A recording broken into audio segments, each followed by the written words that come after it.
Dicen una crónica de primera plana, bienvenida, bienvenida ministra, que tras realizar operaciones de inteligencia, los investigadores han identificado a dos grupos que provocan temor en las minas ilegales de Buenos Aires. Y obviamente los sectores productivos convencionales están extremadamente preocupados por lo que está ocurriendo en esta territorialidad antes pacífica, muy hermosa. Siempre Buenos Aires fue un altar de producción, perdone que le compare de esta manera, por el gran afecto a tareas especialmente agropecuarias que se desarrollaban antes de que para muchos hayamos encontrado una riqueza que comenzó por una explotación informal y se ha convertido en un espacio delictivo que nos tiene bastante preocupados a todos. Están operando hombres armados, están encabezados por alias Perico y alias David. No sé si son líderes polarizados o son los mismos. Se deben al mismo oficio y a la misma intencionalidad. Como imbabureño he recibido referencias muy preocupantes de lo que está ocurriendo en Buenos Aires.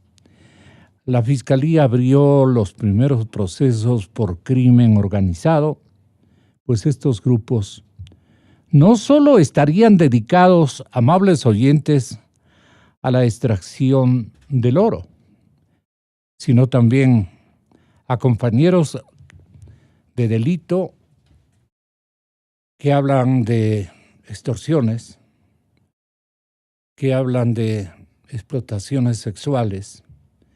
Es decir, se está convirtiendo en un polo de angustiosa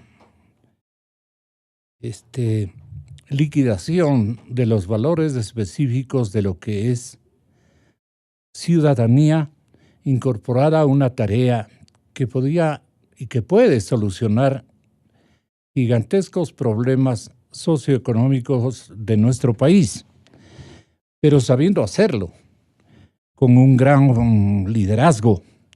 Y es de lo que nos vamos a ocupar como inquietud este momento que acaba de arribar María Paula Romo, la ministra del Interior, a quien queremos saludar muy afectuosamente y con gran cariño.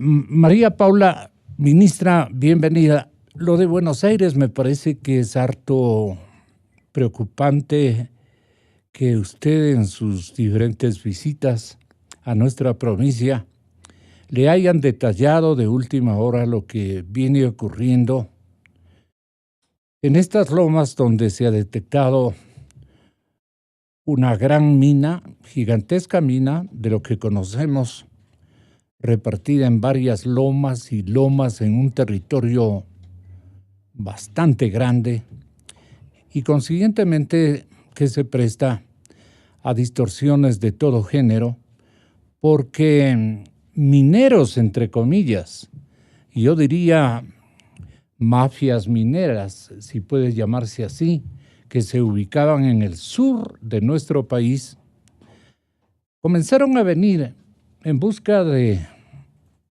la potencialidad aurífera que se ponderaba de Imbabura y Carchi, y entonces vinieron a territorio especialmente imbabureño, y este momento están haciendo de las suyas.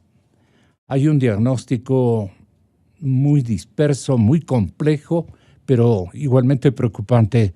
Ministra, perdone que le reciba con esto que es un desespero de los imbabureños y creo que de su cartera de Estado también.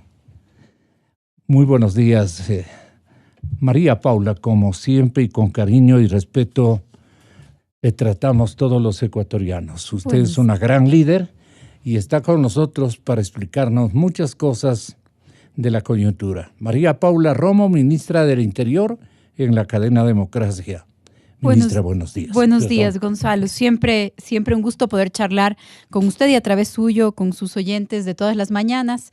Efectivamente, en el tema de la inseguridad, de la delincuencia, de los temas que afectan a la seguridad pública, el tema de Buenos Aires es especialmente sensible en el país, porque si bien es cierto, está instalado, está ubicado en la provincia de Imbabura, en la zona de Urcuquí, pero independientemente de eso, su afectación se extiende. ¿Por qué?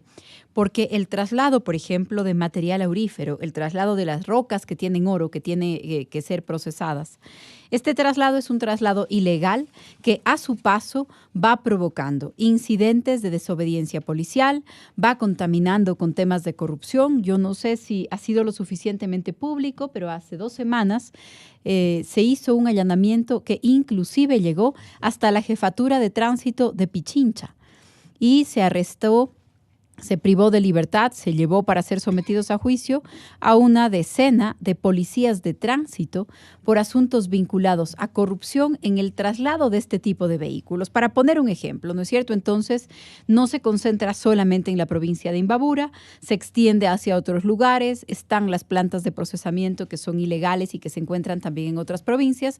Y como usted bien lo ha dicho, hay algunas actividades ilegales que están vinculadas y que tenemos que poner atención. El lavado de dinero, por ejemplo, a través del oro, otras formas de violencia, la posibilidad de que estas actividades ilegales capten jóvenes extranjeros para hacer este tipo de trabajo y una actividad que ha dañado mucho la zona. Durante el año 2018 tuvimos solamente en la zona aledaña al control de Mascarilla, que es una de las últimas entradas antes de Buenos Aires, solamente en ese momento tuvimos, en ese año, en el 2018, 600 casos de ataque y resistencia, es decir, de personas que se niegan a acatar las órdenes de la autoridad, que es la policía, y que en algunos casos, inclusive esa negativa, provoca agresiones y faltas de respeto a la autoridad. Esto es lo que de alguna manera describe lo que está sucediendo en la zona de Buenos Aires. Uno se podría preguntar por qué sucede.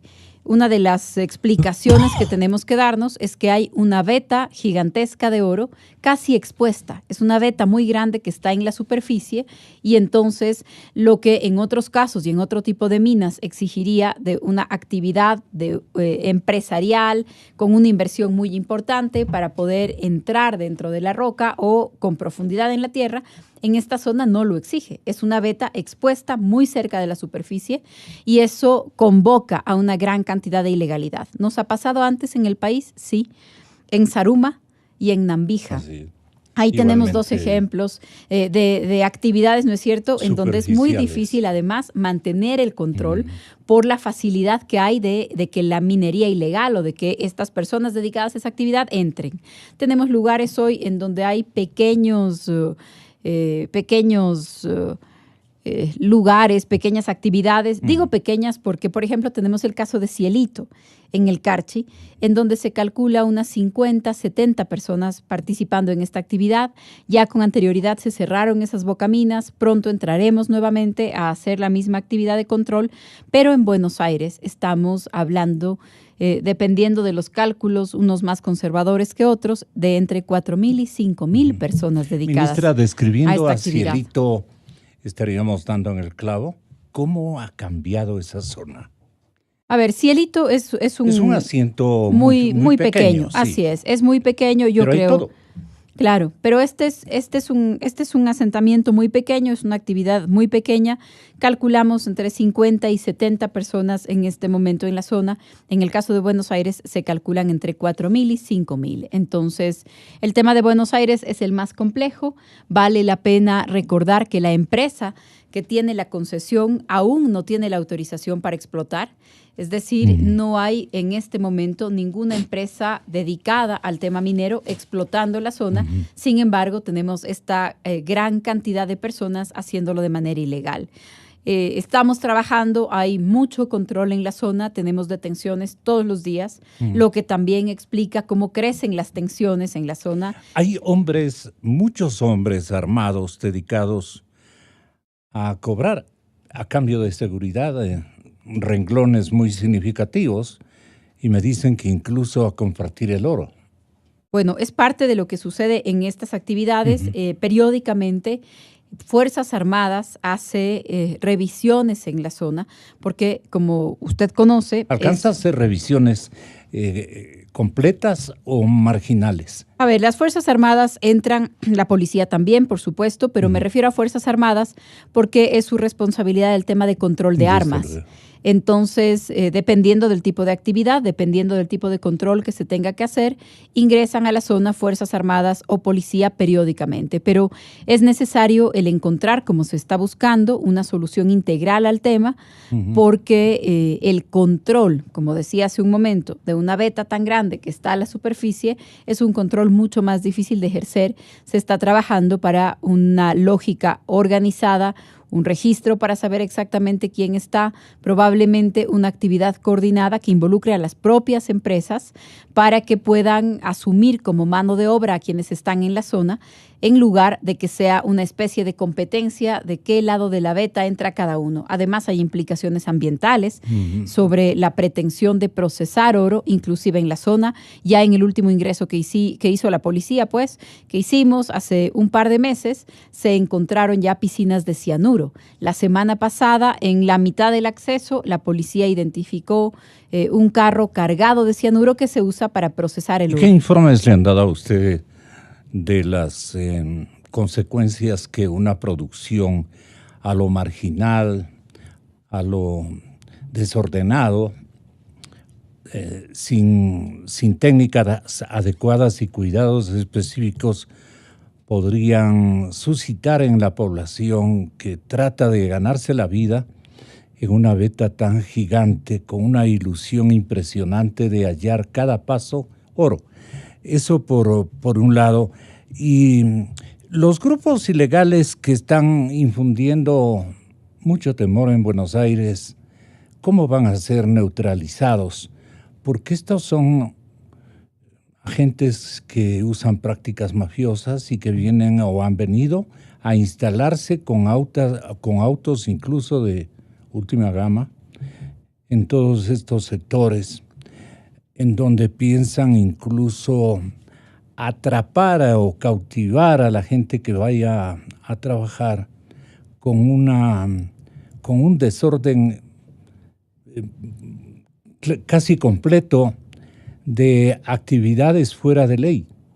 Entonces, el escenario, si lo pintamos, ¿cómo podríamos acercarnos a una realidad que cree conciencia en la ciudadanía? Porque por sentido común lo que nosotros habíamos pensado es que se militarice la zona a lo grande, con la presencia de militares predispuestos, digamos, a una primera tentativa de sacrificio y de pundonor, pero las consecuencias podrían ser muy graves, porque en el otro lado también los mafiosos tienen sus estratagemas y sus prácticas internacionales que son conocidas y responden a episodios de película. No estamos tan lejos de ello, me dicen a mí, en esta zona. Qué pena, porque la conocimos de niños, los paseos eran muy permanentes a ese sector, sin conocimiento de que se trataba de una veta tan gigantesca del mineral más importante que tiene la zona, el oro. Así es que, ¿cómo piensa enfrentar esta situación o cómo deberían enfrentar los gobiernos? Porque van a ser muchos gobiernos que tengan que transcurrir con liderazgo nacional para poder detener esto que usted le calificaría de zona de emergencia, de zona de peligro. Perdone por abundar en un pocotón de detalles que me imagino son las causantes de una gran preocupación que tiene el presidente Moreno y que tiene todo el gabinete por esta situación en Buenos Aires, Imbabura. Así es, Gonzalo, es un tema de preocupación para nosotros en materia ambiental, en materia de seguridad, en materia de convivencia pacífica en la zona, y para la Policía Nacional además exige desplegar una gran cantidad de esfuerzos que siempre estamos pendientes, porque también el riesgo es descuidar otras actividades de seguridad en la zona por la gran cantidad de personal que se tiene que destinar cada vez que hay uno de estos temas. La semana pasada, que estuve toda la mañana del jueves trabajando tanto con los oficiales encargados de la zona como con el gobernador de la provincia de Imbabura, me hacían ver inclusive algo en lo que yo no pensaba, que destinábamos esta cantidad de personal, porque no solamente es la cantidad de gente para el control de mascarilla, para ingresar a la zona, sino cada vez en donde tenemos, por ejemplo, personas que son detenidas, personas que son aprehendidas para ser llevadas a órdenes de la justicia. Para las audiencias destinamos entre 40 y 60 policías para resguardar los lugares en donde se realizan las audiencias, que a veces pueden durar horas, días, para resguardar el lugar en donde se realiza la audiencia, porque la desobediencia de la comunidad ha llegado a tal lugar que a veces van, entre comillas, a rescatar a las personas procesadas de los lugares de administración de justicia. Entonces, la cantidad de personal también es un motivo de nuestra preocupación. Yo tuve hace algunas semanas la oportunidad de reunirme con alcaldes de la zona, con el prefecto de la provincia, porque necesitamos aunar esfuerzos. No es una tarea exclusivamente del gobierno, exclusivamente de la policía, aunque tenemos, por supuesto, una responsabilidad muy importante en esa materia. La experiencia de estos otros lugares conflictivos, como de Zaruma y de Nambija, también nos enseñan algunas lecciones, ¿no es cierto? No se trata solamente de ocupar el lugar, porque la posibilidad de acceder a la veta desde distintas zonas es muy, muy grande, muy importante. No se trata solamente de ocupar el lugar con la fuerza pública, pero sí de evitar que se salga de control, que deje de haber presencia, que deje de haber control en la zona, lo que nosotros estamos pugnando todo el tiempo para que no suceda, porque cada incursión, cada entrada, y por supuesto, yo lo decía hace un minuto, recordar una responsabilidad compartida entre varias instancias. A fines del mes pasado, por ejemplo, se hizo una incursión muy importante, fue el resultado de una investigación que llevó más de medio año. En esta investigación se ubicó precisamente a las cabezas de cierto tipo de organización delictiva dentro de la zona. Estas cabezas entonces fueron detenidas en un operativo grande con un despliegue importante de personal policial. Si no me equivoco del número exacto, tuvimos 24 detenidos, 26 detenidos. Todos fueron liberados dentro de las siguientes 48 horas. ¿Tienen escalas los delincuentes organizados? ¿Perdón? ¿Tienen escalas de peligro la delincuencia organizada que usted conozca? Sí, claro, porque una cosa es organizarse, por ejemplo, para asaltar en un bus, y otra cosa es organizarse para traficar personas. Entonces, hay delitos que conllevan más gravedad que otros, pero solamente para terminar la idea en la que estaba, en este caso fueron todos liberados dentro de las siguientes 48 horas. Para esta ocasión, incluso firmamos una queja ante el Consejo de la Judicatura de manera conjunta, el Ministerio del Interior y la Fiscalía General, porque el trabajo que implicó para Fiscalía y para Policía fue increíble. A nuestra valoración, las pruebas que había para que puedan ser llevados a un proceso y además que esperen su sentencia privados de libertad eran suficientes. Así que en ese caso, por ejemplo, junto con la fiscal general, con la doctora Palacios, firmamos una queja ante el Consejo de la Judicatura respecto de la jueza. Lo pongo como un ejemplo porque en la zona, para poder mantener el control, es indispensable un trabajo con las autoridades locales, la policía, la fiscalía y, por supuesto, la respuesta de parte de los jueces. Si la policía hace su trabajo, ingresa en la zona, realiza las detenciones con estas características de agresividad que tenemos de parte de la población, y a pesar de eso los lleva a la justicia y luego son liberadas estas personas, entonces es muy difícil el tener los resultados que esperamos tener. Además ya de las detenciones concretas, es muy importante, es indispensable el hacer un ataque o el hacer un control logístico en la zona, el evitar que entren a la zona gasolina para prender las máquinas, que entre a la zona este tipo de material como el cianuro que se usa en las piscinas para que no lo procesen en la parte de arriba.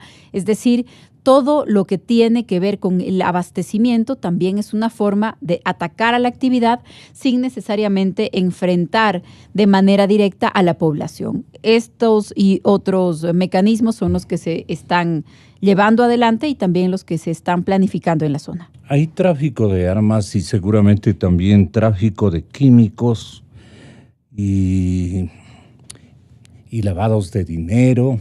Todas las manifestaciones más complejas para la policía, y por eso yo hablo de una militarización. ¿Arreglaría la situación?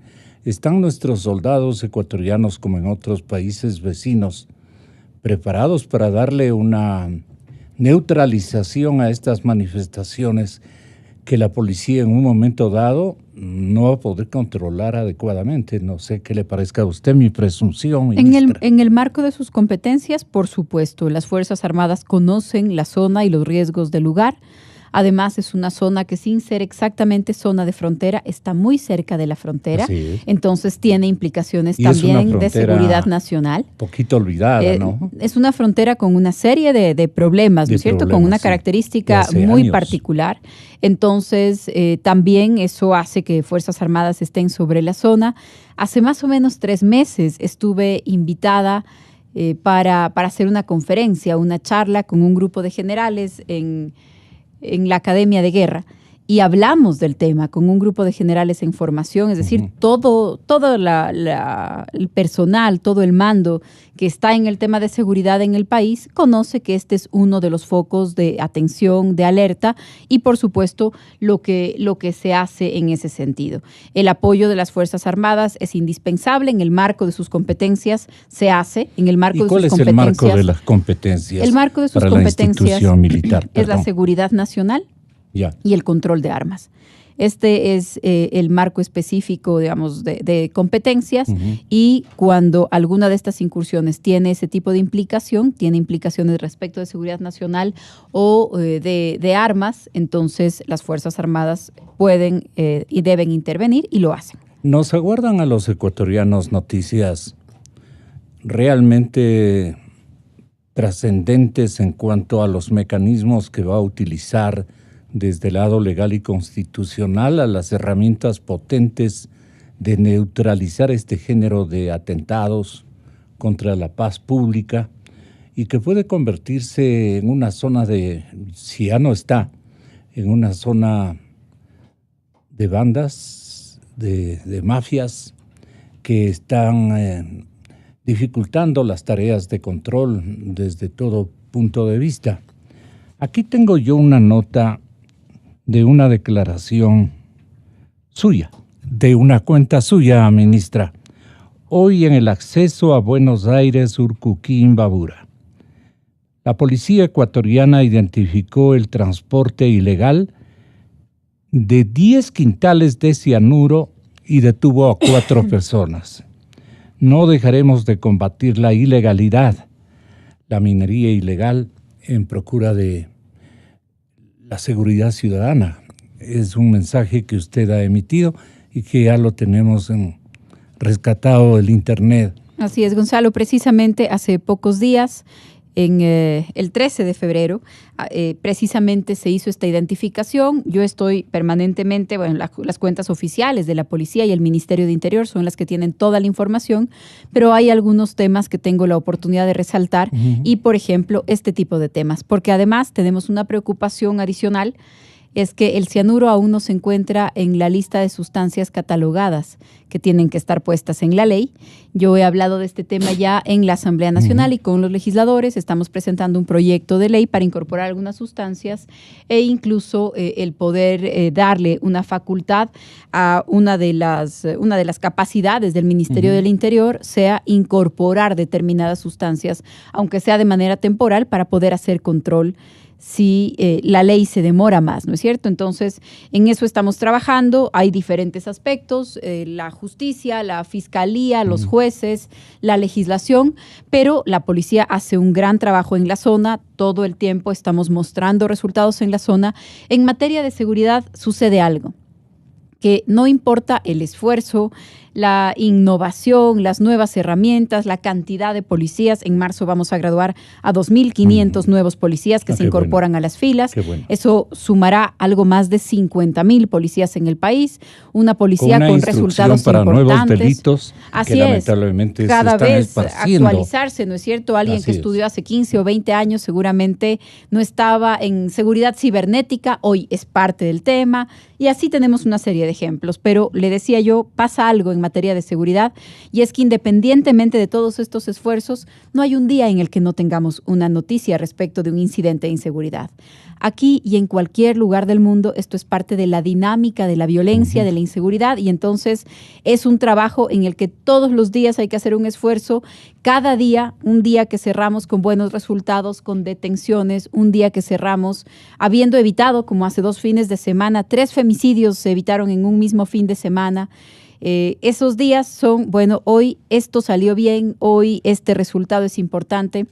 La madrugada de ayer y de hoy se han realizado 2 operativos muy significativos para detener a la red que permitió el ingreso de objetos ilegales, de objetos prohibidos a la penitenciaría de Guayaquil hace varias semanas, por ejemplo. Es una detención que incluye a 16 policías, no sé si tenemos ya detenidos algunos otros que todavía nos faltaban, 4 miembros de guías penitenciarios, incluso una persona privada de libertad que había coordinado esta actividad desde dentro de la penitenciaría. Entonces, cada día es un resultado, cada día es un esfuerzo, cada día es una buena noticia también. Hace 2 días recuperamos a 2 adolescentes que estaban reportadas como desaparecidas en Lago Agrio, fueron recuperadas en Mocoa, en Colombia. Mujeres. Habían salido por su propia voluntad, pero el reporte era ecuatorianas. Ecuatorianas de Sucumbíos, habían salido por su propia voluntad de las casas, pero no lo sabíamos, entonces estaban reportadas como desaparecidas. El identificarlas, encontrarlas, traerlas de regreso a su casa, pero es el día a día del tema de seguridad. Tenemos incidentes, tenemos malas noticias, tenemos buenas noticias, tenemos mucho trabajo, y al final lo que se tiene que hacer es una evaluación, por supuesto, para cumplir objetivos que se miden en eficiencia, en respuesta, en confianza, en legitimidad y también en algunos datos específicos, tasas de muertes violentas. Hay una serie de indicadores. En esos indicadores, a pesar de que nosotros podemos identificar avances en el día a día, la verdad es que cuando hay un incidente violento, cuando hay una noticia, cuando alguien dice me asaltaron, entonces las estadísticas dejan de ser tan importantes y, por supuesto, mientras haya un acto violento, un evento violento, la policía no descansa en su trabajo y desde el ministerio tampoco podemos estar tranquilos. Querida ministra, nos hemos detenido en este tema porque hay una misión de paisanaje. La gente en Imbabura, en el Carchi, y en todo el país, créame que incluso en la capital de la República, hay gente que ha ido a buscar alguna solución para su problema de desempleos. Hay una gigantesca corriente de nuevos habitantes en la zona que no están perfectamente ubicados, censados, haciendo tareas lícitas. Están buscando la vida, pero en términos incluso de carácter negativo. Entonces la idea es que la justicia una vez más no nos defraude y la administración de justicia tiene que ser en estos sectores mucho más exigente con sus equipos de fiscales y de jueces. Y de lo que sabemos, nuevamente están generando un estallido de incongruencias y de descuidos y de recibir pagas los señores fiscales y los señores jueces de toda esta jurisdicción. Esto, ¿cómo piensa a través del Consejo de la Judicatura el señor presidente elaborar un cuadro de exigencias y usted rescatar un cuadro de colaboradores en estas instancias de Poder Judicial a efectos de poder hacer un seguimiento? Porque si tenemos buenos jueces, vamos a tener resultados mucho más convenientes para el interés público. Sí, el funcionamiento de la justicia, el buen funcionamiento de la administración de justicia es clave para luchar contra el delito, para luchar contra la impunidad. Y en este caso, pues el presidente ha hecho en varias ocasiones, en repetidas ocasiones, un llamado a fiscales y jueces. Habitualmente lo ha hecho en el marco de los casos de combate a la corrupción, porque también es cierto, tenemos una población que está acostumbrada a responsabilizar al presidente, inclusive de lo que hace o deja de hacer la administración de justicia, y eso no es verdad.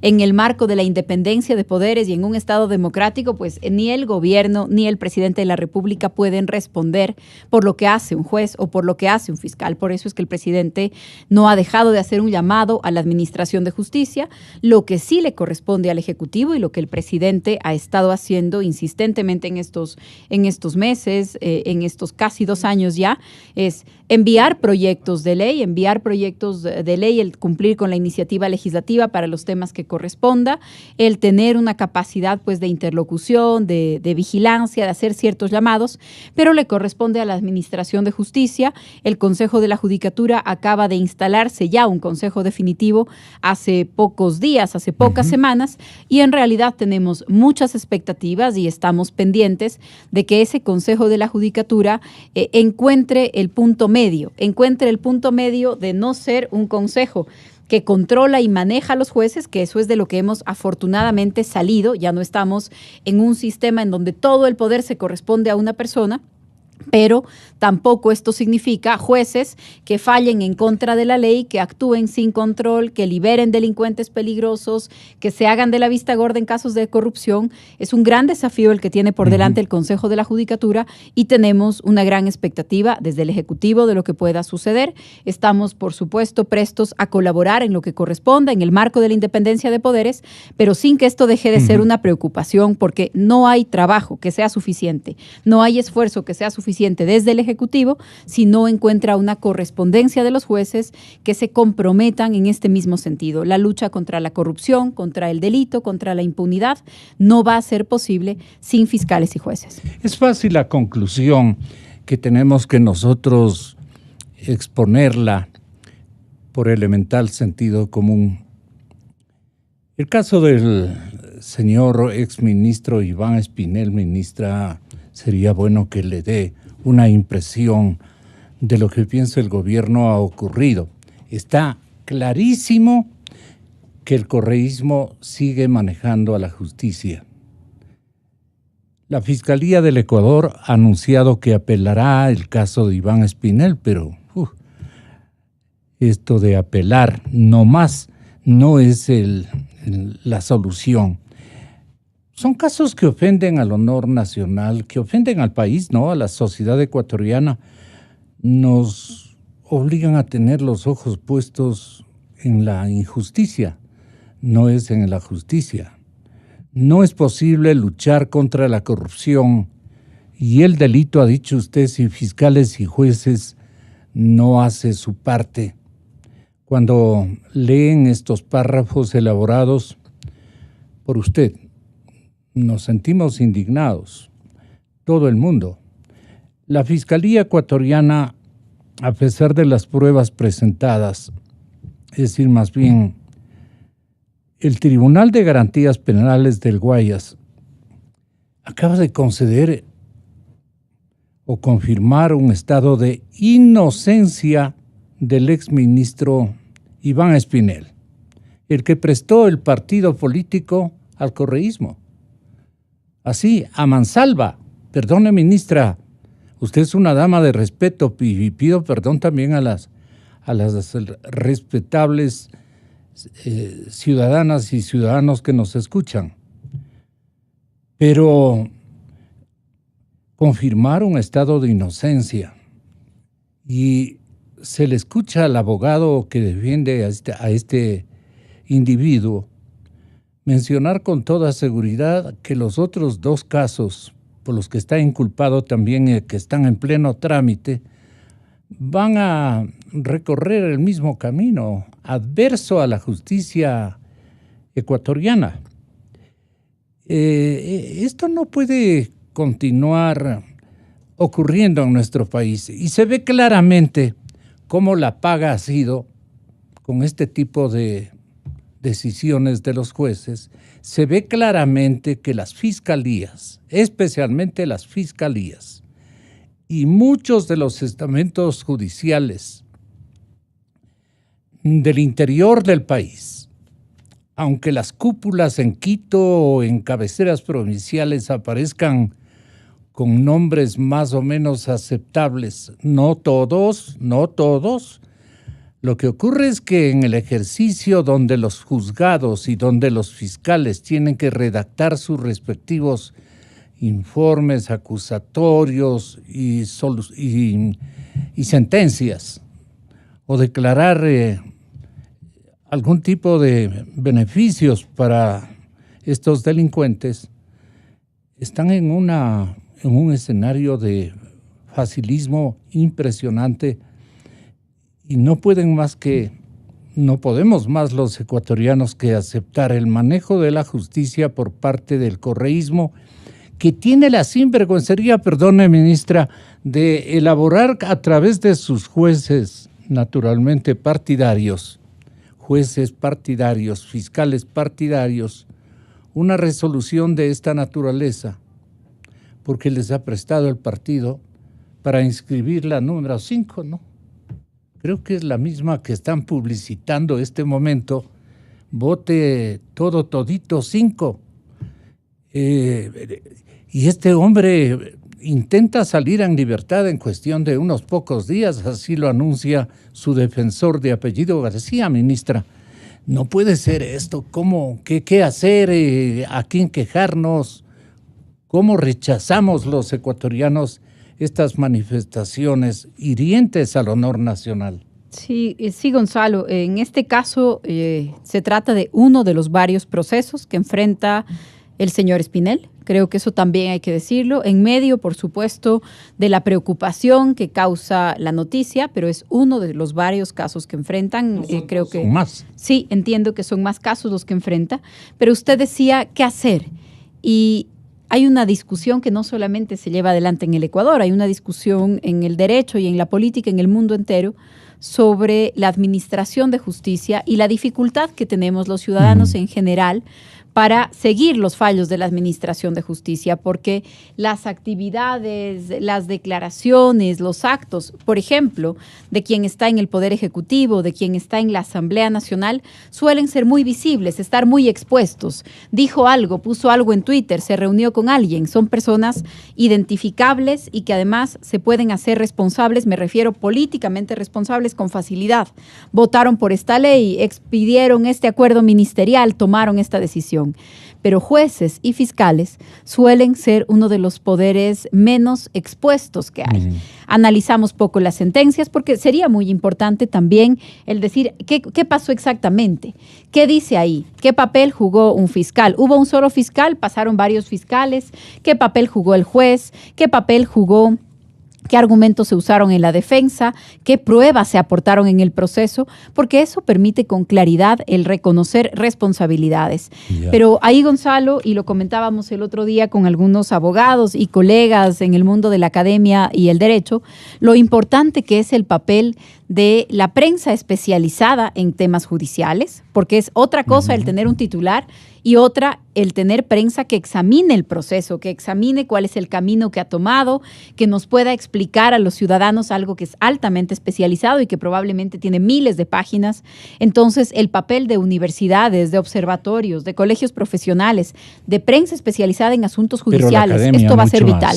Así es, esto va a ser vital en este proceso, Gonzalo, porque creo que en la lucha contra la corrupción, la impunidad, que nos unifica en el país, porque creo que la gran mayoría de ecuatorianos los comunicadores puede más bien incidir en esta suerte de...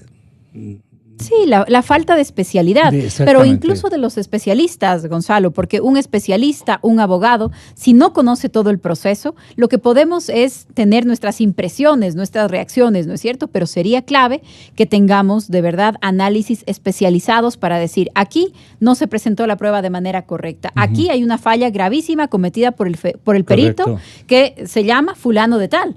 porque además no terminamos de conocer los nombres, la responsabilidad, a qué procesos están vinculados. Y nos pasa esto, Gonzalo, en los temas de corrupción, nos pasa en los temas de violencia sexual. El país ha vivido unos casos terribles en los últimos días de jueces que dejan en la impunidad violaciones, de jueces que dejan en la impunidad femicidios, pero sin una prensa especializada que nos diga, aquí hay una falla del perito, aquí hay una falla del fiscal, aquí hay que poner los ojos en el tribunal, aquí este tribunal ha actuado de esa manera antes. Esto me parece que es indispensable para que la opinión pública pueda, como yo lo comentaba a través de redes sociales, podamos tener nuestros ojos puestos en la administración de justicia, porque creo que es la única manera de que no exista un poder ajeno al control. Ajeno, por un lado, al control social y ajeno al control disciplinario al que me refería hace un momento, cuando el Consejo de la Judicatura tiene que encontrar este justo medio de en qué casos poder sancionar a los jueces. Cuando existen 11 investigaciones contra el expresidente Correa y le averiguamos a la señora fiscal general del Estado y le decimos aquí, en estas instalaciones, le decimos, ¿y qué pasó de estos 3 caballeros? Usted sabe a los que me refiero y el pueblo ecuatoriano colige rápidamente. Los 2 exmandatarios y un travieso colaborador desde escritorios presidenciales que se están pasando de listos. Ahí le cogemos en curva e inventan una gira hacia el Brasil, conjuntamente con el señor procurador, a quien no le hemos escuchado absolutamente una sola presunción respecto de estas tareas que como abogado del Estado, entiendo yo, no las ha cumplido a carta cabal, es mi parecer, y que me disculpe. Pero ahora han organizado un viaje, conjuntamente con el señor presidente de la Comisión de Anticorrupción del Palacio Nacional. Está bien, pero ¿cuál sería de alguna manera la recomendación más importante de la ministra del Interior, comenzando naturalmente por escuchar las recomendaciones que seguramente ya les ha elaborado el señor presidente de la República, por lo menos a las personas con las que él puede tratar? Las otras son absolutamente independientes. Pero a mí me da cosas de que este hombre que todavía tiene, francamente, la sinvergüencería de preguntarnos si en el gobierno de él han existido este tipo de casos, ¿no? Bueno, eso no podemos bajo ningún punto de vista aceptar pero ellos están prácticamente disimulando con este juego, con este viaje. ¿O cree usted que alcanzarán, ahora que estamos hablando de comunicadores que deberían trasladarse a ver qué hacen, qué preguntan, qué le responden? Necesitamos unos reporteros que viajen igualmente en paralelo a Brasil para que se den cuenta de las gestiones que vaya a realizar la fiscal general, a quien yo le dije que parecía ser una fiscal correísta, y ella negó rotundamente aquella situación. Pero así no se juega con el país, pues, ministra. No sé, el señor presidente, qué intención tenga de vigilar esta misión de los 3 funcionarios, 2 de los cuales no le pertenecen. La fiscal le pertenece al exmandatario, el presidente de la Comisión Anticorrupción, nombrado por el señor presidente Moreno y que goza de nuestra credibilidad. Y el otro caballero, igualmente, que se une a última hora a tratar de ver qué pasa cuando todos los informes, yo le leí detenidamente a la fiscal de lo que menciona Mameri, de lo que menciona la empresa Odebrecht. Incluso le indiqué este relato ampliado de Jorge González, un colega periodista colombiano que publicó un libro que aquí lo dimos a conocer con todos los contenidos y los pecados de lo que él llama el segundo aborto. Aquí está todo claro, pero nadie ha dado un solo paso en el sentido, por lo menos, de complementar la investigación. Este escándalo de corrupción ha desestabilizado a la justicia ecuatoriana y creo que a toda América Latina como sociedades y como gobiernos. No sé qué le parezca a usted. ¿Cuál es la exigencia que se impone, por lo menos de la inquietud social, de averiguar de Correa, de Glass y del otro señor, que mejor no me acuerdo el nombre? Ministra, Gonzalo, si es tan amable. Algunas reacciones a su comentario o a sus comentarios respecto de este tema, y empiezo diciendo que difiero con varios de ellos. Yo no creo que se trate de un invento, creo que ahí hay una tarea pendiente muy grande y confío en que cualquier iniciativa pues no se puede tratar de vamos a inventarnos un viaje. Es un tema demasiado grande y demasiado grave al que llevar la atención como para que vaya a ser solamente... ¿Por qué no lo hicieron antes cuando se conocieron de las novedades? Me gustaría poder responder el comentario, ministra. Gonzalo. Usted lo ha hecho en varios puntos y yo he recogido para poder reaccionar. En primer lugar, en el Ecuador existen ya varias personas sentenciadas, vinculadas a la trama de Odebrecht. Entonces, aunque todavía me parece que queda mucho por descubrir, me parece que queda mucho por aclarar, me parece que queda mucho dinero por recuperar, pero a pesar de eso, no se corresponde con la realidad el decir aquí no ha pasado nada en esta materia. La primera persona que asumió, que vivió las consecuencias de su vinculación en este caso fue el Contralor General del Estado. Cosa que hay que decirlo también, la gravedad de que el primer vinculado a este caso haya sido el encargado de controlar las cuentas es lo que precisamente nos muestra de cuerpo entero lo que estaba pasando. Entonces, existe un proceso y ya una sentencia en contra de Pollitt, ¿no? Exactamente, quien era el Contralor General en este proceso. Existe una sentencia en el caso de Pollitt, sentencia responsable del tema. El exministro de Correa, que sigue diciendo, no me han encontrado, nunca nos han encontrado, no ha pasado nada. El exministro Alexei Mosquera aceptó él. Ni siquiera es que la justicia le dijo, aquí están las pruebas y nosotros lo que hacemos es llegar a la conclusión. No, él aceptó, ¿no es cierto? Él aceptó haber recibido dinero de Odebrecht, a pesar de que Correa en su momento dijo era un acuerdo entre privados, un asunto tributario. Entonces, Mosquera lo aceptó. Esto significa un ministro de Correa directamente vinculado y que no ha alegado inocencia, sino que más bien asumió que eso fue lo que hizo. Porque a veces también perdemos un poco la memoria y nos sigue repitiendo, no me han encontrado, no hemos hecho, no tenemos ni un caso, por favor. También está sentenciado por este caso Ricardo Rivera, el tío de Jorge Glass. También está sentenciado en vinculación con este caso Jorge Glass, quien era el vicepresidente de la República y era o estaba encargado de los sectores estratégicos, y cada vez siguen saliendo nuevas vinculaciones. Esta declaración de Mameri respecto del dinero que se habría pagado a Rivera a través de una empresa internacional, esta empresa Glory, que se vincula con otras declaraciones, las declaraciones del señor Topic de que la empresa Glory habría hecho, entre comillas, inversiones en el Ecuador a través de banca de Estados Unidos, siguen completando lo que el país siempre averigua y sigue averiguando y tiene que seguirlo haciendo, que es la ruta del dinero, cómo se hizo, a quién se pagó, a través de qué lugares. Ahí está. El ex Contralor General, un ex ministro, el ex vicepresidente de la República, el tío del ex vicepresidente de la República, y sigue saliendo. Creo que hay que decirlo, Gonzalo, porque a veces también tendemos a creer, no ha pasado nada, no ha cambiado nada, aquí todas las cosas siguen igual, y eso no es cierto.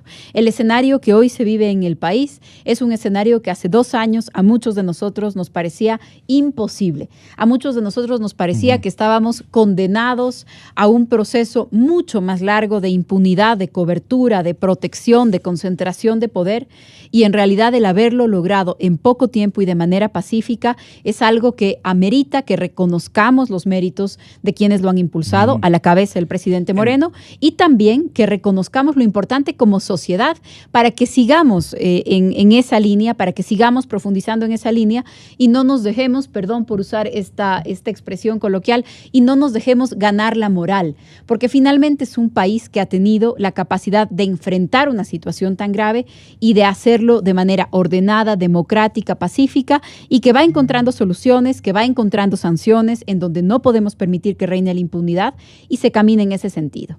Dicho eso, también difiero con que la Procuraduría no ha hecho nada. Hay que establecer responsabilidades distintas. La Procuraduría, de lo que yo conozco, varias veces y en diferentes casos se ha presentado como acusador particular. Lo que me parece es un seguro extra, pero ni siquiera es indispensable, porque es la Fiscalía la que tiene la tarea de llevar adelante la acusación penal, es la Fiscalía la que tiene la titularidad de la acción penal y a nombre de la comunidad tiene que hacer su trabajo. Me parece que también hay que ajustar nuestras expectativas de esta visita que han anunciado la fiscal y el secretario anticorrupción. Íñigo, el señor procurador, e Iván, el señor presidente de la Comisión Anticorrupción, ¿se fusionan ellos de su propia cuenta o son convocados por la fiscal? Miren, yo no conozco que el procurador haga parte de esta visita. Lo que yo conocía es que era una coordinación entre la Fiscalía General y la Secretaría Anticorrupción de la Presidencia. Así ubicaron en primeras planas este fin de semana. Así es, y ya los funcionarios involucrados nos darán más detalles, pero de lo que yo conozco era una coordinación entre la Secretaría Anticorrupción, la Fiscalía General del Estado. Y usted decía hace un momento, ¿no es cierto?, ¿qué van a preguntar, qué van a hacer? En mi opinión, una cooperación internacional. Van a buscar documentación de Odebrecht. O sea, una cooperación internacional lo que tiene como resultado es la entrega de información, de gran cantidad de información que luego tiene que ser procesada aquí en el país siguiendo las reglas apropiadas, tiene que ser entregada siguiendo una cadena de custodia para que pueda ser usada en los procesos judiciales en el Ecuador, etcétera. Pero hay una pregunta muy importante que me parece que también es clave. ¿Quién ya recibió esta información?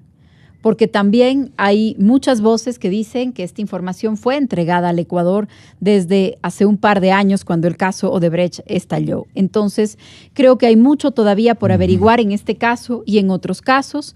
Creo, y no sé si peco de optimista, pero creo que hay que darle el beneficio de la duda a las instituciones, no solamente a las personas, sino a las instituciones ecuatorianas. Quiero creer que eso es posible. En términos de documentos. Información que permita construir los casos y recuperar los activos, que me parece que son los dos grandes temas. No es conveniente dar pistas de lo que van a buscar allá. No creo que corresponde, al menos a mí no me corresponde, y creo que los procesos de investigación tienen sus propias lógicas. Ojalá tuvieran un ritmo más apresurado, pero no podemos olvidar que lo que está sucediendo en el país no es el reino de la impunidad, no, son investigaciones, hay personas enfrentando la justicia, hay personas que en este momento se encuentran ya privadas de libertad como consecuencia de eso, y me parece que es algo que no se puede minimizar, es algo que no podemos dejar de mirar con optimismo en el país. Hace 2 años, lo repito, lo que teníamos era un panorama de impunidad, de organismos de control cooptados completamente, de falta de posibilidades de decir, de opinar.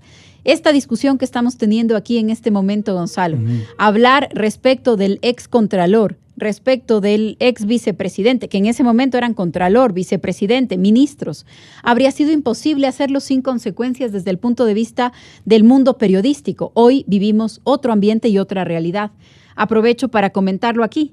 Seguramente hoy es el día en el que se publicará en el registro oficial la reforma a la Ley de Comunicación. Y eso no es un asunto pequeño.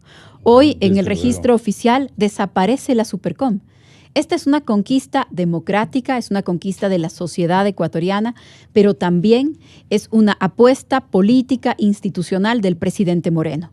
Y creo que esta es la lista de constancias, no son especulaciones, no son opiniones, son hechos que nos demuestran que estamos en el camino correcto y que ese debería ser también nuestro sentir, nuestro estado de ánimo, porque muchas veces frente a esta cantidad de problemas perdemos de vista que se están enfrentando, que se están resolviendo, y esa siempre es una buena noticia, Gonzalo. Yo le pregunté en días anteriores, recientes horas, ministra, a la señorita fiscal Ruth Palacio, ¿por qué no se le imputa, le dije al presidente Rafael Correa? qué le tiene tanto temor a imputarle, señora? En estas palabras, como a mí me gusta referir a nombre de la colectividad, y esto fue lo que me contestó. ¿Por qué no le ha imputado, fiscal? ¿O cuándo piensa hacerlo? Pero nosotros tenemos que buscar elementos en un proceso, independientemente de la pretensión. Tiempo.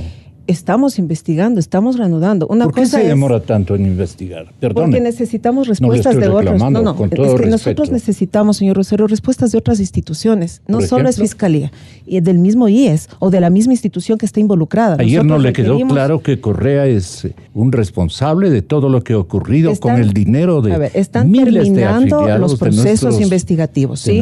La Contraloría ha dicho, perdón que le interrumpa, pero la Contraloría ha dicho que está haciendo los estudios y que los va a entregar a Fiscalía. Incluso me habla de algunos proyectos que ya entre estos Fiscalía está investigando. Lo que hace Contraloría es simplemente darnos un elemento de convicción dentro de la investigación. Y Fiscalía tiene que complementar y reforzar ese documento. No es que solo lo mandé, no es porque solo lo diga, efectivamente.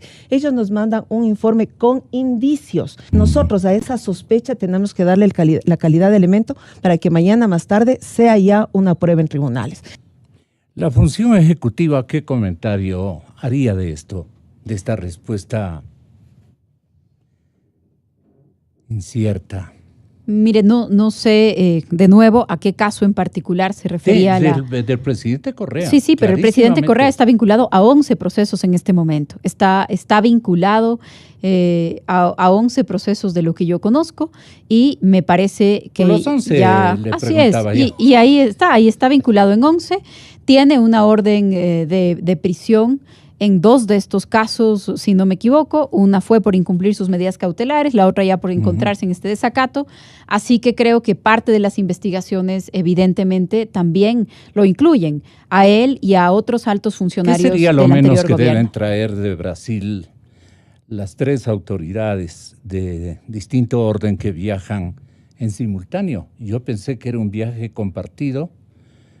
No conozco los detalles, no conozco los detalles, pero creo que tanto de Brasil como de cualquier otro país del mundo, Gonzalo, ¿pero por lo qué que la Fiscalía... en el mismo avión? No, debe ser un viaje compartido. Yo no tengo los detalles para decirle cómo se planificó, quién lo planificó, por eso lo que yo le he dicho es lo que yo conozco de una actividad compartida entre la Fiscalía General y la Secretaría Anticorrupción.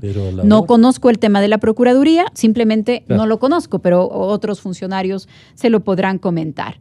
Pero, como le decía yo, tanto respecto de Brasil como de cualquier otro país del mundo, lo que el Ecuador necesita son mecanismos claros de cooperación penal, cooperación con la Fiscalía para poder requerir información y que esta información sea enviada, y cooperación en lo que tiene que ver con la identificación y la recuperación de activos. Necesariamente haberse acometido en la tarea de averiguarse para sí mismo y para su propio beneficio en la gesta administrativa, porque es una gesta la que usted está librando, de qué es lo que se necesita para imputar.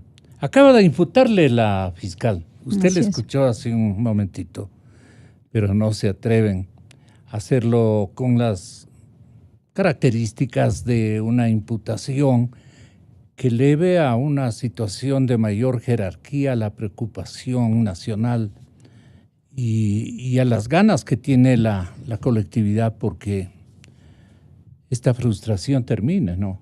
Es una frustración para 4 generaciones, si es que de aquí sale el milagro del perdón. La última cosa, ministra, usted ya se nos va. Quiero que me haga un comentario. ¿Qué vamos a hacer con estos crímenes que los presos se están matando en las cárceles? Un poco es así la cosa.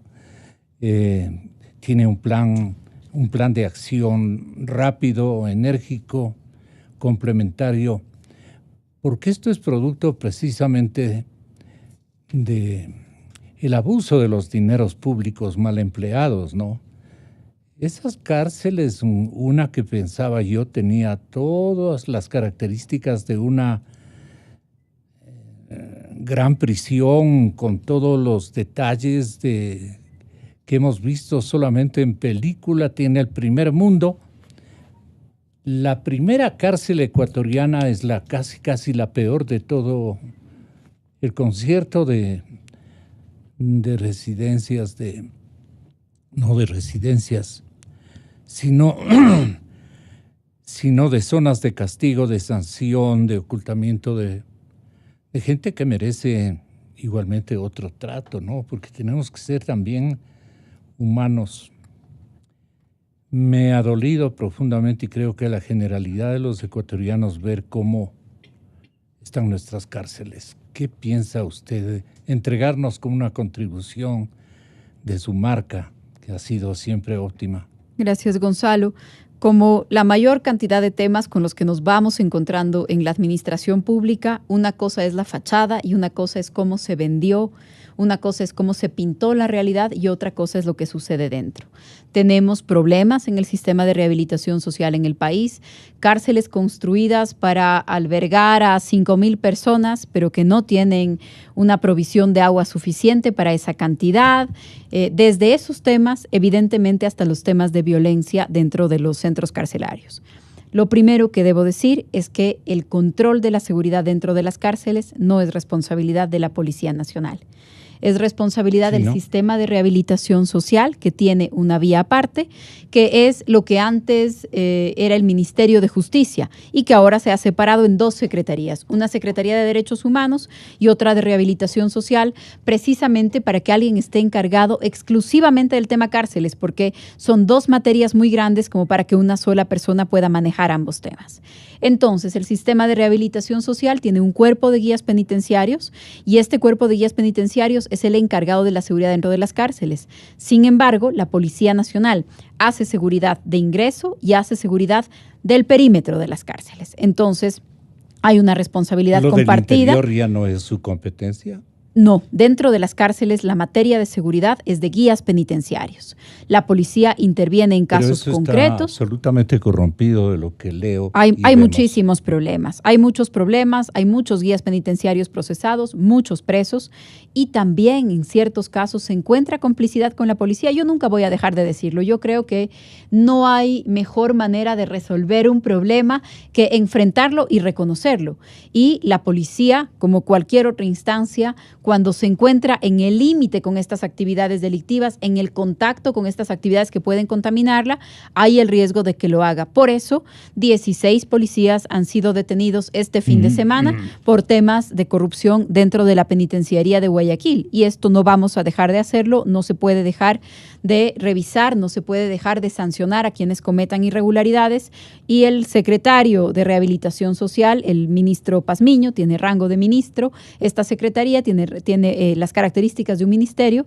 El secretario de Rehabilitación Social, que es el doctor Ernesto Pazmiño, trabaja y tiene un plan integral de intervención en el tema de las cárceles que, por supuesto, como sociedad tendremos que respaldar. Son personas privadas de libertad, pero no significa que tengan que someterse a una situación de falta de dignidad. Así que ahí hay una preocupación, por supuesto, del gobierno, un problema que se ha acumulado durante varios años, que no se puede resolver de un día para el otro, pero frente al que no estamos cerrando los ojos. Créame, ministra, que yo quería ya agradecerle, pero hay un sinnúmero de llamadas telefónicas que me acaban de proporcionar respecto a que yo le pida a usted muy respetuosamente un comentario que está siendo mal entendido a propósito, que está siendo mal comentado, especialmente en contra del presidente Moreno por parte de el gobernante anterior,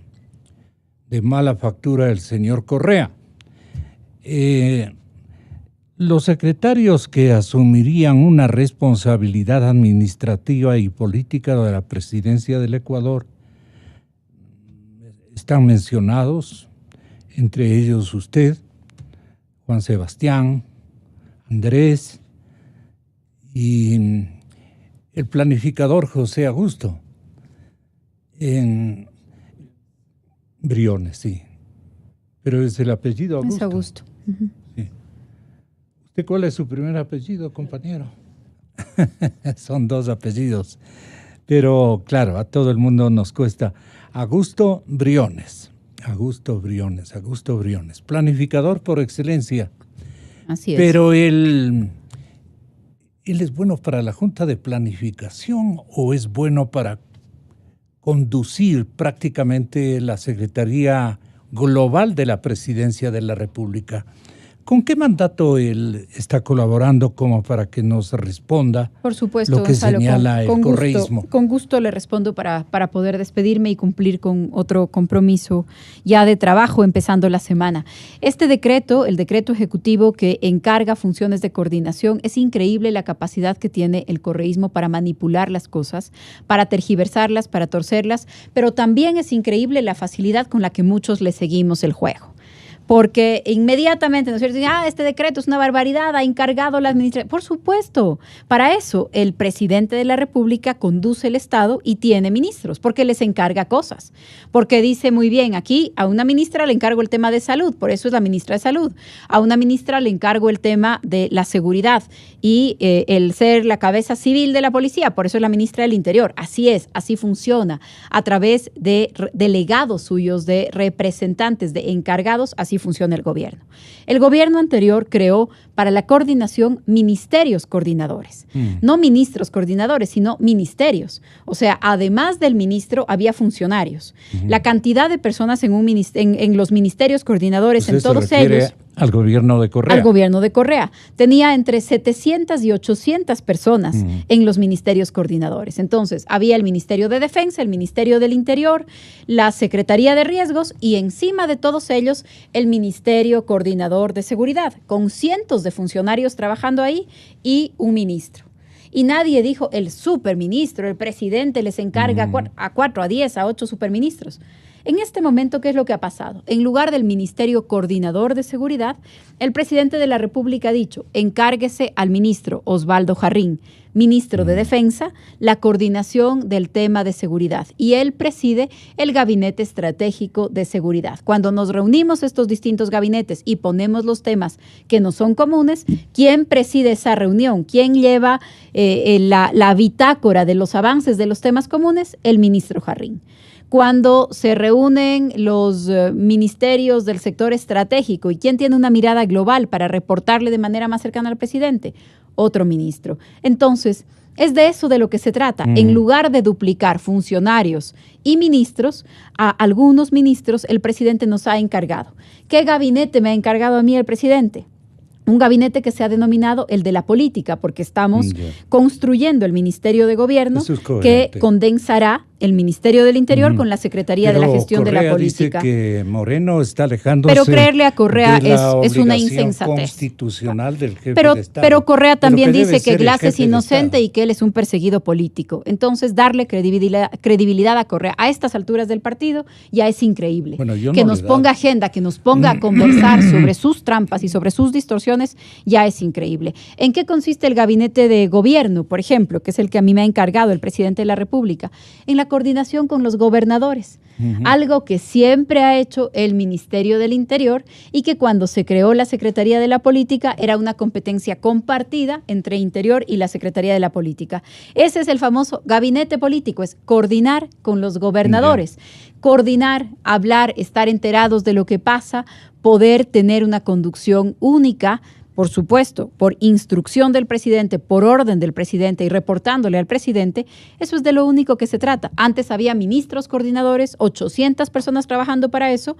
Ahora el presidente, que tiene otra línea, el presidente Moreno, tiene una línea contraria a la burocracia innecesaria, tiene una línea contraria al derroche de los recursos, ha considerado que no se necesita un ministerio para coordinar, pero que se le puede encargar a un ministro coordinar ciertas áreas para que haya una mejor articulación entre las actividades. No tiene de ninguna manera la predisposición de hacer descansar responsabilidades de liderazgo presidencial en las personas de estos ministros de Palacio, porque ¿para qué nombró entonces y buscó con tanto afán a Otto? Él es una persona muy capacitada, hubiera hecho un papel con más, digamos, con más garantías que los mismísimos ministros. Gonzalo, hay una diferencia básica entre la forma de comprender y ejercer el poder de Rafael Correa. Pero es la función ejecutiva. No, Gonzalo, es una forma de comprender el poder y hay una diferencia abismal entre cómo comprendía el poder, cómo lo comprende todavía Correa y el como estilo de liderazgo, exactamente, y el estilo de liderazgo del presidente Moreno. Sí. El presidente Moreno es respetuoso de las otras instituciones del Estado, de las otras funciones del Estado, no dicta sentencias, no dice quién es culpable, no dice quién es inocente. El presidente Moreno no pretende reemplazar a la Asamblea, a la Procuraduría, a la Contraloría, a las superintendencias. Es el jefe del Ejecutivo y también, en lo que le corresponde, el jefe de Estado en el Ecuador. El expresidente Correa, hoy prófugo de la justicia, se llenaba de subsecretarios, pero él era el ministro de todo. Él decidía todo, tenía la gente que hablar con él, él despachaba por Twitter les decía a los ministros, a veces hasta faltándoles al respeto, lo que tenían que hacer. Ese no es el presidente Moreno, afortunadamente. Afortunadamente, el presidente Moreno es el presidente de la República, pero tiene un liderazgo democrático. Lo que sería muy extraño y de verdad le haría mal al país es que en la comparación con el liderazgo autoritario permitamos que el autoritario, hoy prófugo de la justicia, sea el que ponga los parámetros de cuál es el estilo de liderazgo. En mi caso, le soy sincero y con esto termino la molestia, es lo siguiente. Yo no sé cuál tiene más jerarquía, quién manda más después del señor presidente de la República entre el respetable vicepresidente y el respetable señor Augusto. Perdón, Gonzalo, ¿me puede repetir su pregunta? ¿Quién tiene mayores facultades, jerarquía? No donde mando, porque eso ya viene con uno mismo, pero una especie de autorización presidencial para dominar determinadas decisiones en el Palacio Nacional. Si Augusto o el señor vicepresidente. Las decisiones, aunque están en el otro lado. Pero las decisiones en el Palacio las toma el presidente de la República. El presidente tiene un equipo de colaboradores que se encuentran en su gabinete, por supuesto, y también en su vicepresidente. Entonces, en este equipo, el presidente nos hace distintos encargos, nos da instrucciones, nos delega actividades. Algunos de nosotros tenemos actividades que se encuentran fijadas en la ley y que se encuentran fijadas en las carteras de Estado y las competencias de las carteras de Estado que dirigimos. En el caso del vicepresidente de la República, según dice la Constitución, sus funciones no se encuentran en ninguna ley, en ningún decreto. Él tiene las funciones, él o cualquier vicepresidente en cualquier periodo, según la Constitución ecuatoriana, tiene las funciones que le encargue el presidente de la República. Por lo tanto, existe un decreto en donde última palabra, el señor presidente Lenín Moreno. Así es. Luego sigue el vicepresidente, ¿no? Con los encargos que el presidente le haga. Entonces, el luego presidente sigue Augusto. Y luego sigue el gabinete, así es. El presidente de la República, a través de un decreto, le ha encargado algunas actividades al vicepresidente y, por supuesto, esas son mientras el presidente no decida o encargarle nuevas o cambiar la que les ha encargado, porque él dirige el Estado. Pero en el caso de las carteras de Estado, hay algunas que ya están fijadas en nuestras competencias. Nada más y nada menos que eso, y como le decía al empezar, es increíble la capacidad de distorsionar la realidad que tiene el correísmo, pero es más increíble que todavía en nuestra sociedad haya quienes le tomen la palabra. Me está acusando reiteradamente. No a usted solamente, pero creo que nos hemos pasado 15 minutos hablando de los argumentos de Correa, cuando podríamos utilizar, sí, por supuesto, y yo los explico con mucho gusto, pero creo que podríamos utilizar de mejor manera el tema. Sí era importante siempre es importante explicar, claro que sí. Cualquier tema que cause inquietud hay que explicar. ¿Cuál tema se me escapó más importante? Por ahora ejemplo, ninguno, Gonzalo. Muchísimas gracias, le agradezco mucho. Porque ya se nos va. Así es, por eso.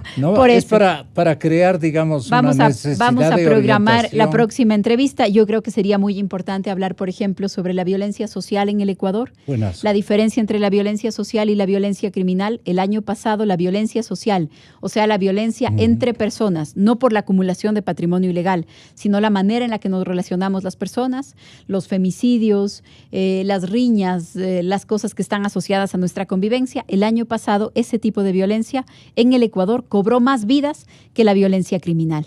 Entonces creo que es importante también ese enfoque desde el punto de vista de seguridad. Si usted me plantea dejar un tema sobre la mesa, entonces creo que es un tema que nos interesa a todos. Muchas gracias, Gonzalo. Que tenga un buen día, una buena semana.